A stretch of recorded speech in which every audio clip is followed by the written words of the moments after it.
നിങ്ങൾ എന്ത് വെറുപ്പിക്കലാണ്? ഇതാണ് മിസ്റ്റർ ലാലു, വെറുപ്പിക്കലിന് നിറകുടം. സിബ്ലിംഗ് ഇല്ലാത്തതിൻ്റെ ഒരു കുറവില്ലാതെയാണ് ഞങ്ങൾ ആശീനെ വളർത്തുന്നത്. കാരണം ഇടയ്ക്കിടെ ലാലേട്ടൻ തന്നെ അടിയുണ്ടാക്കും. അതിൻ്റെ അടുത്ത നിമിഷം അത് അങ്ങനെ ഇരിക്കും. അപ്പം നമ്മളിതിൻ്റെ ഇടയിൽ ഇടപെട്ട നമ്മൾ ശശിയാവും. പാട്ട് വെച്ച് തന്നാൽ ഞങ്ങൾക്കൊന്ന് എൻ്റർടൈൻ ചെയ്യാമായിരുന്നു.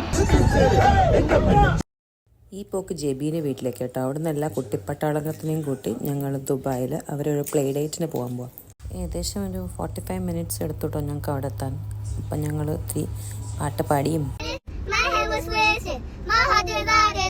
ഐസ് പൈ കളിച്ചും അങ്ങനെ അവിടെ എത്തി. ദുബായ് റൈപ്പ് മാർക്കറ്റിൽ നിന്നായിരുന്നു കേട്ടോ പ്ലേ ഡേറ്റ്. ഞങ്ങൾ ആദ്യമായിട്ടാണ് ഇവിടെ പോകുന്നത്. ഇടയ്ക്കിടയ്ക്ക് ഇങ്ങനെ സ്കൂളിൽ നിന്ന് പ്ലേ ഡേറ്റ്സ് ഉണ്ടാവാറുണ്ട് ഓരോ സ്ഥലത്ത്. നല്ല വൈബുള്ള സ്ഥലം. ഞങ്ങൾ എത്തുമ്പോഴേക്കും കുറച്ച് കുട്ടികളൊക്കെ എത്തിയിട്ടുണ്ട്. ഇവർക്ക് ഇന്ന് 2 ആക്ടിവിറ്റിയാണുള്ളത്.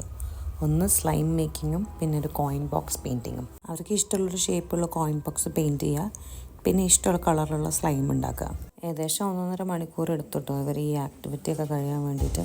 ഇവിടെ തന്നെ ഒരു പെറ്റിംഗ് സൂ പോലെ ഉണ്ടായിരുന്നു. അപ്പോൾ അത് കഴിഞ്ഞിട്ട് അവിടെ ഒന്ന് കയറി.